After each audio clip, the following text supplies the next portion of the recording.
Hello दोस्तों, welcome back. आज का टॉपिक है ट्रेनिंग स्ट्रक्चर जो आईसीएसआई ने इंट्रोड्यूस किया था। मैं कोशिश कर रही हूँ कुछ क्वेश्चंस लेने की एंड अगर कोई क्वेश्चन छूट जाता है तो प्लीज़ कमेंट बॉक्स में मेंशन कर देना। मैं कोशिश करूँगी दूसरे वीडियो में या कमेंट बॉक्स में आंसर कर दूँ। तो आज का पहला क्वेश्चन ये है कि हमें न्यू ट्रेनिंग स्ट्रक्चर में कौन-कौन सी ट्रेनिंग करनी पड़ेगी। पहली ट्रेनिंग है ईडीपी जो कि 1 मंथ की है।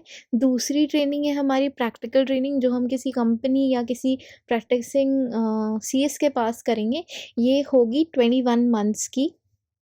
और इसके बाद लास्ट में हम अपना प्रोफेशनल क्लियर करने के बाद करेंगे सीएलडीपी जो कि है कॉर्पोरेट लीडरशिप डेवलपमेंट प्रोग्राम, जो कि कम से कम 30 दिन का होना चाहिए और ज़्यादा से ज़्यादा 60 डेज़ का हो सकता है। ईडीपी की जो ट्रेनिंग ड्यूरेशन है ना 30 डेज़ की, वो एक्चुअली डिवाइडेड है 2 पार्ट्स में। जैसे पहली पार्ट है जो कि 15 डेज़ का है, वो क्लासरूम में मोड में होगा जो आप अपने चैप्टर्स पे जाके कर सकते हो। और नेक्स्ट 15 डेज़ जो है वो ईईडीपी है जो कि हम आईसीएसआई के ई लर्निंग पोर्टल में लॉगिन करके कर सकते हैं। एक चीज़ मेक श्योर करना कि अभी कोविड की वजह से जो वो 15 डेज़ क्लासरूम मोड वाली जो ईडीपी की ट्रेनिंग है ना, वो चैप्टर वाले ही क्या कर रहे हैं ऑनलाइन मोड में करवा रहे हैं। तो बेटर होगा अगर जो अभी ऑनलाइन मोड में करना चाहते हैं वो अभी रजिस्टर कर लें खुद को और 15 डेज़ क्लासरूम भी मोड वाला जो है वो भी ईडीपी अभी कर लें ऑनलाइन मोड में। इसके बाद आते हैं हमारे अगले क्वेश्चन में।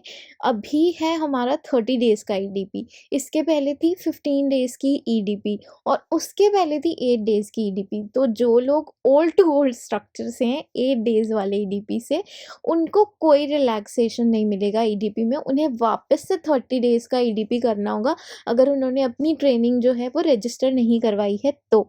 और जो लोग 15 डेज़ वाली पुराने वाले स्ट्रक्चर में किए हैं, उनको ये 15 डेज़ का तो मिल जाएगा, बट उन्हें ईईडीपी करनी पड़ेगी अगर उन्होंने अपनी ट्रेनिंग रजिस्टर नहीं करवाई है तो। इसके बाद हम आते हैं अपने चौथे क्वेश्चन पे जो कि है कि क्या स्टूडेंट्स को अपनी प्रैक्टिकल ट्रेनिंग शुरू करने से पहले कोई और ट्रेनिंग करनी पड़ेगी या सीधा प्रैक्टिकल ट्रेनिंग में रजिस्टर कर सकते हैं। तो ये देख लो, आप स्टिमुलेट पोर्टल जब अपना लॉगिन करोगे ना, तो आप देखोगे कि वहाँ पे पहले 15 डेज़ ईडीपी फिर ईईडीपी दिया हुआ है, तो वो स्टेप वाइज़ आप चल सकते हो। आपको पहले ईडीपी करना होगा फिर ईईडीपी, तभी आप अपनी प्रैक्टिकल ट्रेनिंग स्टार्ट कर सकते हो। नेक्स्ट क्वेश्चन है कि हमें 21 मंथ्स में कितनी लीव मिलेगी? क्योंकि हमें हो सकता है पढ़ाई के लिए लीव चाहिए, अगर हम एग्ज़ीक्यूटिव की बात कर रहे हैं तो हमें प्रोफ़ेशनल के पेपर देने होंगे या कोई भी और रीज़न हो सकता है। तो हम मैक्सिमम क्या कर सकते हैं, सिर्फ़ 52 डेज़ का लीव ले सकते हैं। इसके अलावा जब हम लीव लेंगे तो हमारी ट्रेनिंग जो है वो एक्सटेंड होती चली जाएगी। अब आते हैं अगले क्वेश्चन में। जैसे मैंने ईडीपी में बताया था कि 8 डेज़ वाला जो था, तो उस टाइम जो ट्रेनिंग का स्ट्रक्चर होता था प्रैक्टिकल ट्रेनिंग, वो 15 मंथ्स का होता था, राइट? तो सपोज़ अगर आपने उस 15 मंथ से 6 मंथ्स की ट्रेनिंग की है, तो क्या जो अब बचा है बैलेंस 9 मंथ्स की ट्रेनिंग आपको करनी पड़ेगी या फिर 21 मंथ्स के हिसाब से एक्स्ट्रा 15 मंथ्स की ट्रेनिंग करनी होगी?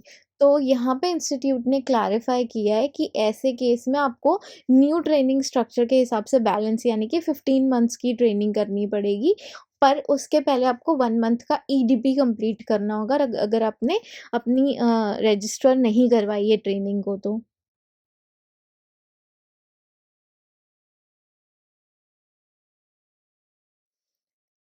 और यहाँ पे इंस्टीट्यूट ने ये भी क्लियर किया है कि नए वाले रेगुलेशन के हिसाब से आप जब भी अपनी ट्रेनिंग शुरू करते हो, वहाँ से आपको 100 डेज़ के अंदर-अंदर अपनी ट्रेनिंग को इंस्टीट्यूट के साथ रजिस्टर करना है, वरना उस ट्रेनिंग को इंस्टीट्यूट क्या करेगी, डमी ट्रेनिंग डिक्लेयर कर देगी और वो कंसिडर नहीं की जाएगी इंस्टीट्यूट के द्वारा। सो मेक श्योर जब आप अपने रजिस्टर करते हो ट्रेनर के साथ, तो उसे इंस्टीट्यूट के साथ भी बता दो ताकि आपकी जो है ट्रेनिंग काउंट होनी शुरू हो जाए। इसके बाद अगले क्वेश्चन पे आते हैं कि हम कितनी बार ट्रांसफ़र ले सकते हैं। तो इंस्टीट्यूट ने कहा है मैक्सिमम 2 ट्रांसफ़र ले सकते हैं, इससे ज़्यादा हम ट्रांसफ़र नहीं ले सकते हैं। इसी पे हमारा अगला क्वेश्चन है कि अगर हम ट्रांसफ़र लेते हैं, तो क्या हमें अपने ट्रेनर को बताना होगा, तो कैसे बताना होगा और कितने दिनों में बताना होगा? तो हमें अपने ट्रेनर को जो है 45 वर्किंग डेज़ के अंदर-अंदर बताना होगा, राइटिंग में लिख कर के रीज़न देना होगा कि हमें ट्रांसफ़र क्यों लेना पड़ रहा है और वो हमें पर्सनली हैंड ओवर करना होगा अपने ट्रेनर को। इसके बाद क्वार्टरली रिपोर्ट सबमिट करने का प्रोसेस भी चेंज हो गया है। पहले हम खुद क्वार्टरली रिपोर्ट ऑनलाइन उस एक लिंक होती थी, उस पे सबमिट करते थे। बट नाउअडेज़ ट्रेनर का अपना लॉगिन पोर्टल होता है, वहाँ से ट्रेनर लॉगिन करके आपको क्वार्टरली रिपोर्ट खुद सबमिट करता है। बट ये क्या होना चाहिए, क्वार्टर एंड के 30 डेज़ के अंदर-अंदर हो जाना चाहिए। तो आपको ये इंश्योर करना होगा कि आपका जो ट्रेनर है, वो आपको क्वार्टरली रिपोर्ट सबमिट कर रहे हैं या नहीं कर रहे हैं, ठीक है? नेक्स्ट लास्ट क्वेश्चन है सीएलडीपी के बारे में कि सीएलडीपी की एलिजिबिलिटी क्या होती है। तो प्रैक्टिकल ट्रेनिंग, जैसे मैंने बोला, प्रैक्टिकल ट्रेनिंग हम एग्जीक्यूटिव क्लियर करके भी शुरू कर सकते हैं और प्रोफेशनल क्लियर करने के बाद भी शुरू कर सकते हैं। बट सीएलडीपी करने के लिए हमें अपना प्रोफेशनल क्लियर करना होगा, हमें अपनी प्रैक्टिकल ट्रेनिंग और ईडीपी कंप्लीट करनी होगी, तभी हम सीएलडीपी के लिए रजिस्टर कर सकते हैं। थैंक यू सो मच इस वीडियो को पेशेंटली सुनने के लिए। और प्लीज़ अपनी कोई भी क्वेरी हो तो कमेंट बॉक्स में लिखिए और प्लीज़ इसे शेयर कीजिए, ताकि दूसरे लोग भी इन वीडियोस का बेनिफिट उठा सकें और कोई कन्फ्यूजन हो तो हम एक दूसरे की हेल्प कर सकें। Thank you so much.